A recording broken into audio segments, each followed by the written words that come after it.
And a very good morning to everyone, and welcome to the TriggerCharts pre-market rundown for Friday, April 16th. I got to refresh this, actually. Let's do a quick refresh on that. And hopefully, there we go. That's the right date now. I'm Andrew Horowitz. I am the co-founder of TriggerCharts. Thank you very much for joining us today. And we're going to go over a lot of things regarding, well, market profile, as well as what is happening in the markets. Hey, let's put the video on. What's going on there? That should be there. Hey, hello. How are you? So we're going to talk about a lot of things. We're going to also talk about some of the things that you have in mind. But basically what we're doing today, and the disclaimer shows, is this is for educational purposes only. It is not a recommendation to buy or sell any security at all. I want to go over some of the things that are happening within the markets that are really the drivers for what we're seeing right now. I'll talk about some of the things that you have as well that you requested. I saw a few people put something in the Q&A. Try to put that in the chat for me because that's where I look for this. Before we do this, you see the disclaimer. We'll close that down. As we do from time to time, I thought we'd take a couple of polls, find out what the pulse of the audience is in terms of a couple different things. The first one's going to be on market valuation. That should be popping up right now on your screen. And let's go over some of this. While we're doing that, I'll make sure to let you know that all of the things that we're talking about today in terms of the indicators from TriggerCharts are available on the trading app store over at TradeStation. And you can get a 10-day free trial on all of these. And anybody that is a new subscriber can get a 4-hour free course that is pretty much an evergreen course we did some time ago, but it teaches you a lot of the things that we're talking about here, and you can do it at your leisure, watch it over and over again. It's $199 value. We do sell that for $199. So essentially what you have to do is pay $149 for the Commander Suite, and you get that for free. So, you just subscribe for a month and you just got a freebie. So while we're doing that, let's just quickly look at what's happening in terms of the markets this morning. We have the Dow Jones Industrial Average Futures, or the Dow YM, the minis, up 84 points. The SPOOs, which is the S&P 500 mini futures, up 10. And the NASDAQ up 31. Gold is up 15. Crude is pretty much, well, flat this morning, but we are seeing a takedown on Bitcoin. Interesting on the timing of how Bitcoin peaked recently to new highs ahead of the Coinbase IPO, or the direct listing, actually. It was a direct listing. Same thing, but a little bit different. Essentially, new company on the markets for trading, Coinbase. We'll talk about that. A couple other people getting ready to finish up the poll right now. And we'll let it go for another 10 seconds because then I have another one for you too. I think it's kind of interesting. It's something that you'll find of interest. All right, we're going to end the polling right now. Let's see what our results are. Undervalued. So the question was, are markets undervalued, overvalued, just right, or no clue? So there's two answers that I think are very interesting here. First of all, one that's not on here I want to share with you. First is, well, undervalued. Nobody thinks the market's undervalued right now. 80% of the people think it's overvalued. 10% say, hey, just right. And 10% say no clue. One of the ones that isn't on here that I think is interesting for our purposes is the idea of it doesn't matter. And why I say that is we're talking about trading here. We're not talking about necessarily buy and hold for the long term. I mean, if you're a committed to buyer to a stock, I don't know, let's say that you've decided that you want to own Bank of America, you love the company, you love what they're doing, you're not selling no matter what. What is the point about daily looking at the charts, what's happening there? Who really cares about what's going on if you are a committed long-term holder? Now, that may change from time to time depending on conditions. Maybe there's a major management change. Maybe there's a major shakeup at the company. They've changed something. Who knows? Some news out. But generally speaking, if you're a long-term holder of that, or let's say that you're young and you're going to hold the S&P 500 or the NASDAQ forever through an ETF, what's the point of looking at some of this? Now, it may be that you want to do some dollar cost averaging into it to add to your position. Well, that's good. But generally speaking, what I want to tell you is it doesn't really matter where the market is from what we believe. I will tell you from every metric that I look at, from a fundamental basis, markets are overvalued. Whether you look at something on a technical basis that is about 16% over the 50-day moving average, that's only happened about 3 times over the last 5 years, and each time that's signaled the top. Will this time be any different? I don't know. But the bottom line is that we're seeing other metrics too. For example, Let's bring up our KRI. KRI has been kind of a little bit hot lately. It's been the trend higher, which is okay. 2 to 3 is okay. We're seeing a trend higher. But notice this entire range here, we've seen very little green. I don't know if I can even pull up any green in here. You know, back in September of last year, there was some yellow and green. There was some yellow over here. There was some yellow here. But generally speaking, we're seeing this upward slope. One cluster, a +2, +3 right now. We saw several days that looked like they were going to close out at the +4, which is getting very hot, overheated. Didn't close there, though, and it kind of came back. Obviously, setting this new high right here. Is this a blow-off top yesterday? Doesn't look like it. I'd like to see a gap out higher move that is really pounding to the close. What we're seeing right now, this was kind of a blow-off top right here that didn't end up being that. That would be the look that you want to see right there after a long run. But that was only a run after a downstroke, right? You know, you saw that another V, a V, a V, a V. There's always Vs. Reason for that? Well, there's a lot of people that are looking for the opportunity to get in. They talk about cash on the sidelines.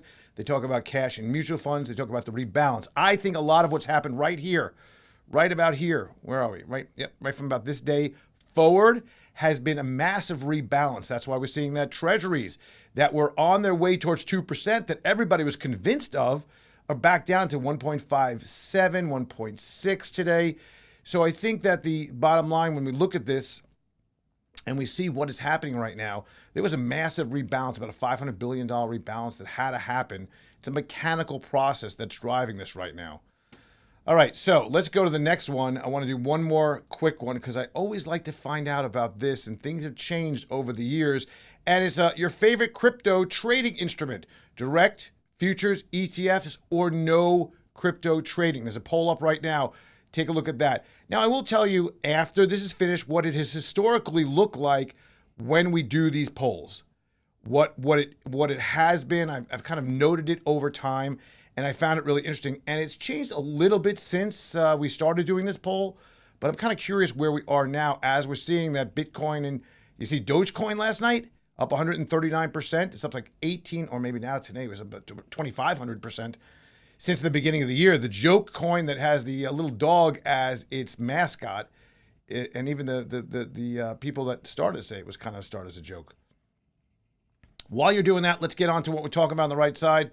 Back to work. Economy's on fire. We see a lot of people moving back. The initial claims this week, under 600,000. Continuing claims, lowest in months.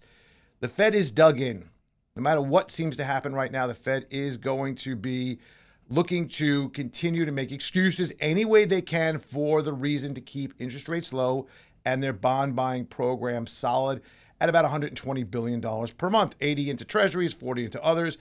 And, you know, this is exactly opposite. I talked about this last week on the Disciplined Investor podcast.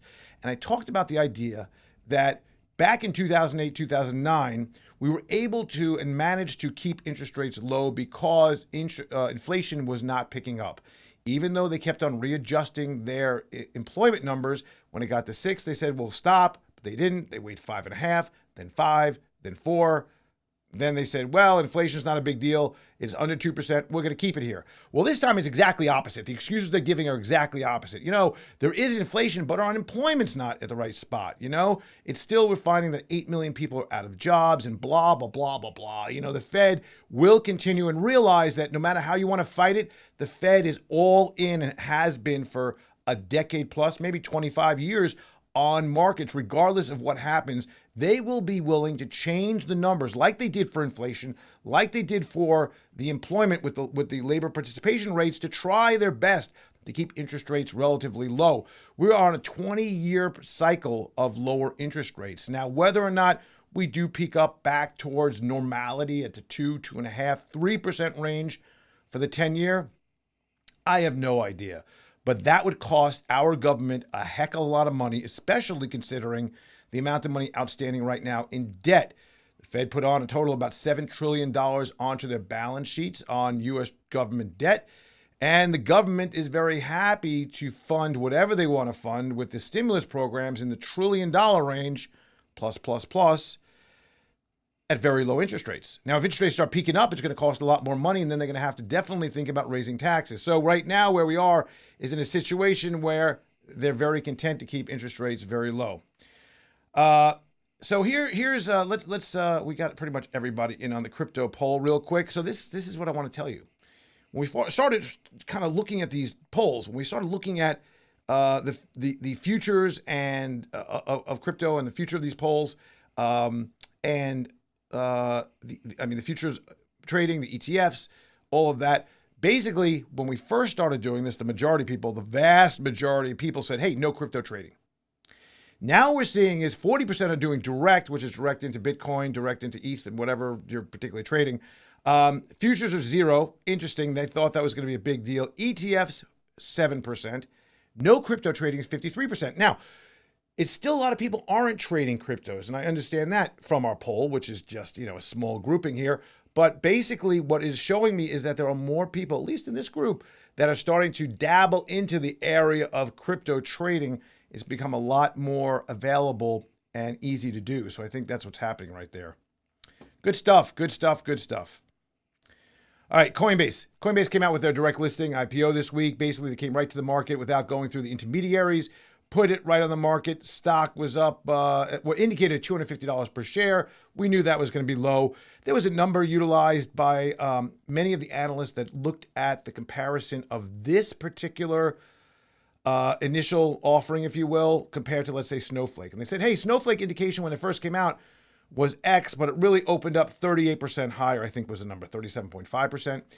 And what happened was that if you take 250 and multiply by about 38% or so, it's kind of came out at like 340 or something like that. Well, lo and behold, that's where it kind of started. Then it ran up pretty hot towards the 400 plus range, came back down, and is hovering right around there right now. We'll look at that in a minute. However, the basic premise of Coinbase right now is that they had an unbelievable quarter. They have unbelievable growth. A lot of their growth is tied to the valuation and growth of the coin business, of course, in trading. They charge a lot. It's not a freebie. What happens one day when we say, hey, no trading fees on cryptos? But there's a lot of markups involved there as well. And they do behind the scenes market making. So this has been a boondoggle for this company. They've made a tremendous amount of money involved in this. And I think that it's going to be solid. There's a lot of positive discussion about Coinbase. However, realize that the crypto market is really going to dictate what happens. Right now, we're seeing Bitcoin's at 61,000, down 3.5% today, down 2,300 points. There is some regulation coming.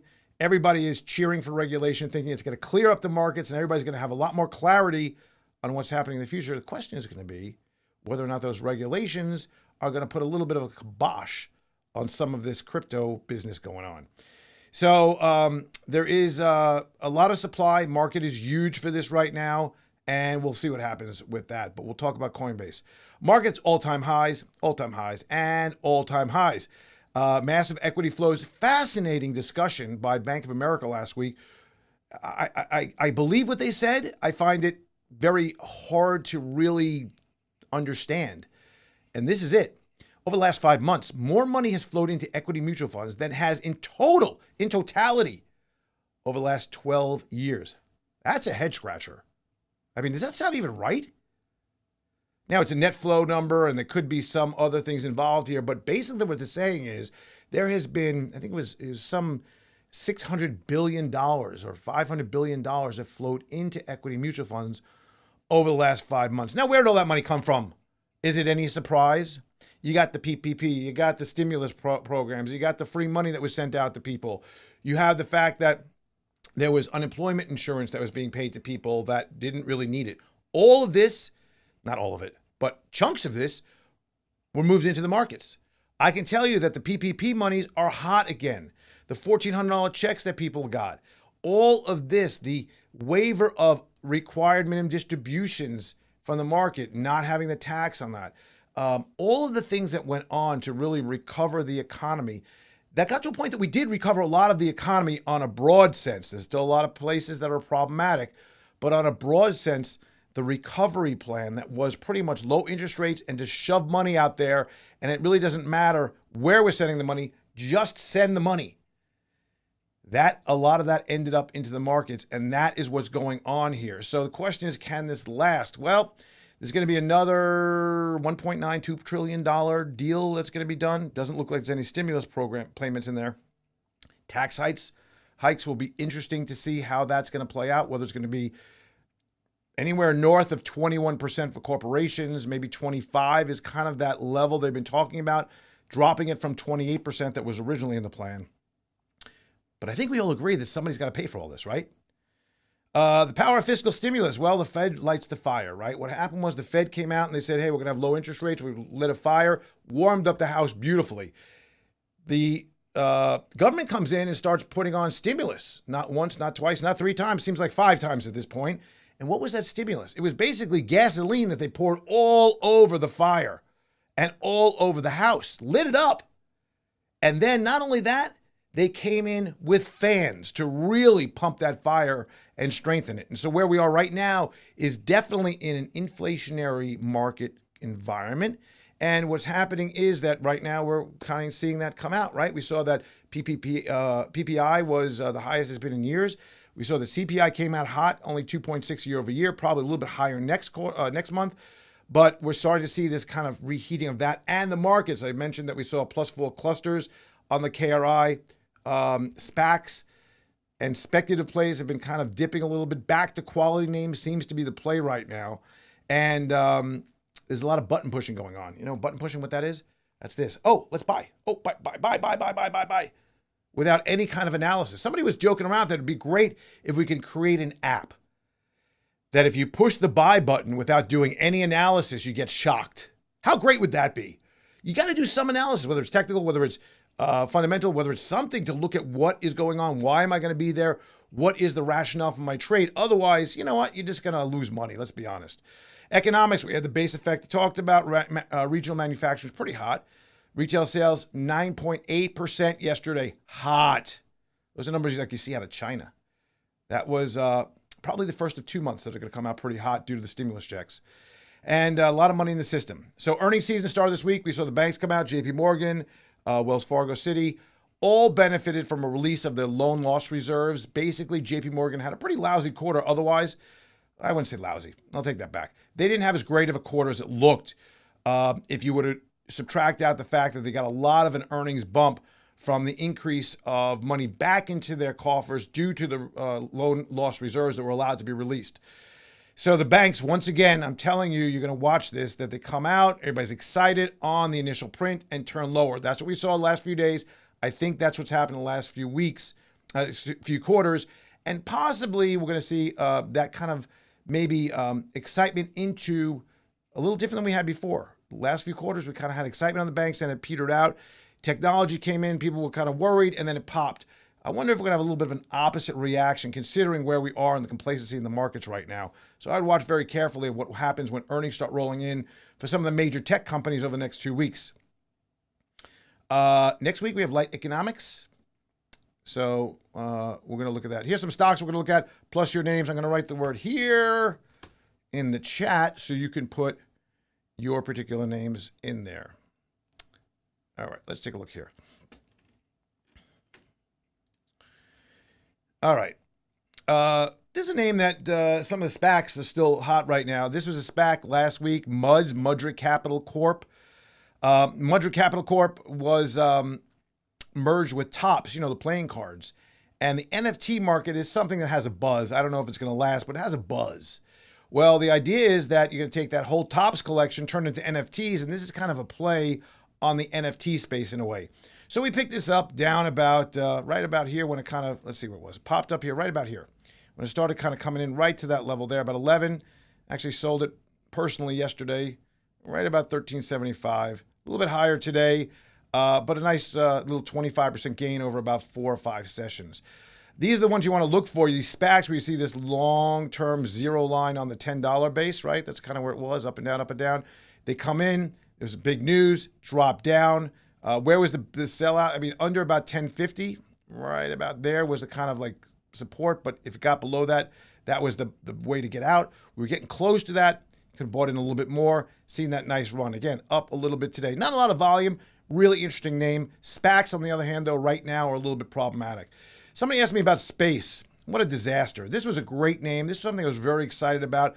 I ran this up from the $10 range. I think that maybe about $10, I guess it was, way back, like last year sometime, way last year. And it kind of ran up all the way to the 50s, 60s, came in, kind of ran up again. It's kind of done this a few times, right?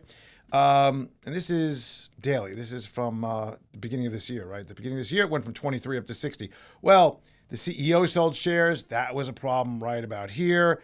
Was a good short, saw some baseline, popped back up, started to trend down again as all these SPACs did, with the fact that they were delaying their launch of their spaceship. And then Richard Branson came in and sold a bunch of shares. Now, when Richard Branson, the CEO, one thing, but Richard Branson selling shares before an announcement of a flight that you would expect to happen in May, you got to wonder what that's all about.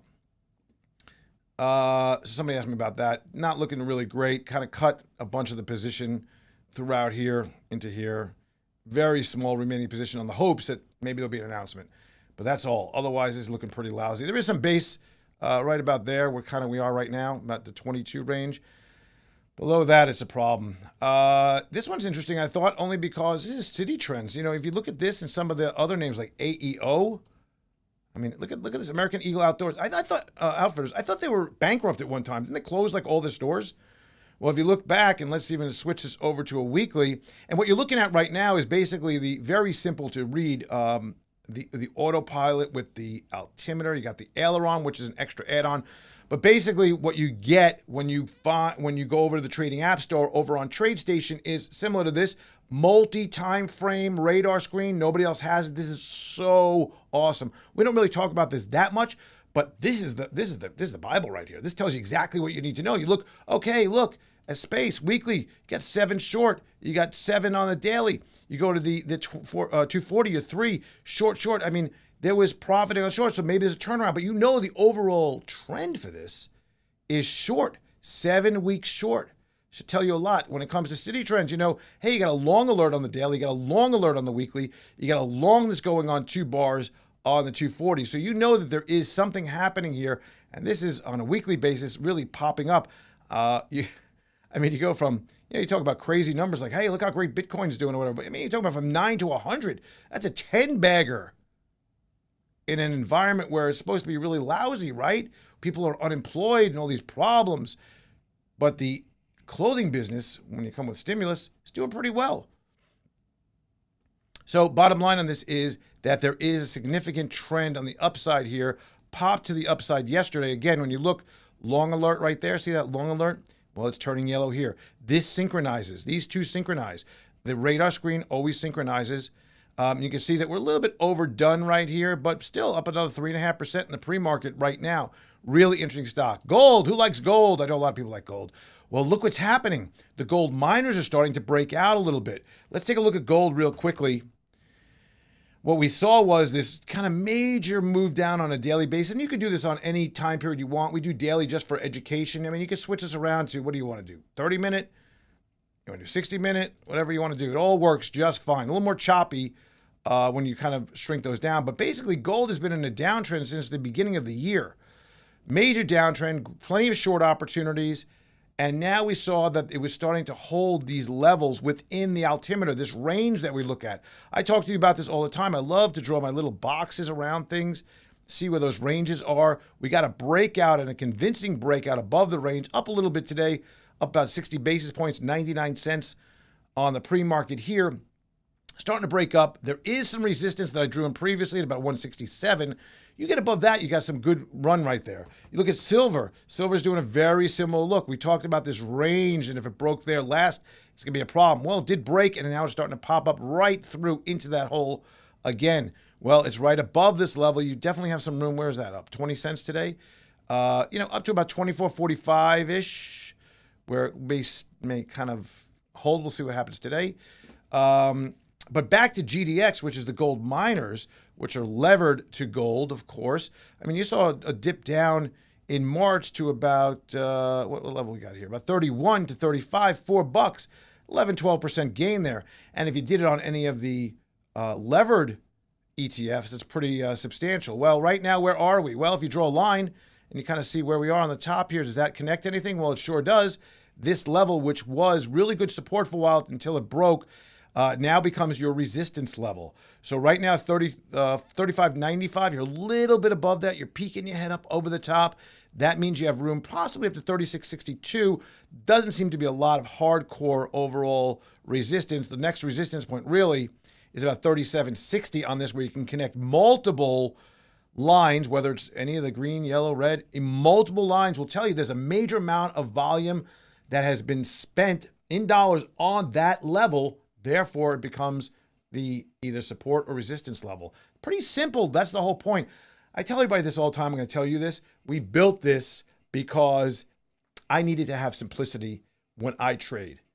Throughout the day, you want to make sure you can just very quickly say, okay, what's going on? Let me glance at a chart and see what's happening. Let me see very visually with a quick, I don't want to start putting on new indicators and looking at where the 50-day is, the 150-day, the 200-day, the 100-day. I don't want to do that. I want to see where's the volume, where's the play, where's the resistance, where's the support. Make it easy. I can make a relatively snap decision on directionality and bias. And then if I want to enter, know what my levels are from a support and resistance, know where my ins, outs are, where I'll profit and where I'll take my losses. Pretty easy. All right, we got some other ones from the audience. MLN, MLM, MIM. I don't know what that says. Let me copy this. MLM, that's what it was. Martin Marietta. Just base it out. Hasn't moved. Obviously, somebody's asked me about this before. We talked about how if you're a holder, not going to sell no matter what. Kind of holding up. You need to break above this 350 range, in my opinion, before you go anywhere. Angie. Angie's a pretty wild and loose name. I mean, you look at this, you see these levels that come up, come back, and there's a trading stock. Right now, it's in the upward end of, I would say, its trading zone right here. We see that the aileron, which is the momentum indicator, is showing that there is a decent level of movement on the upside here compared to where we were. I don't know. I'm not really a big fan of this. I think it's kind of gappy and wild and loose trading. Doesn't do it for me.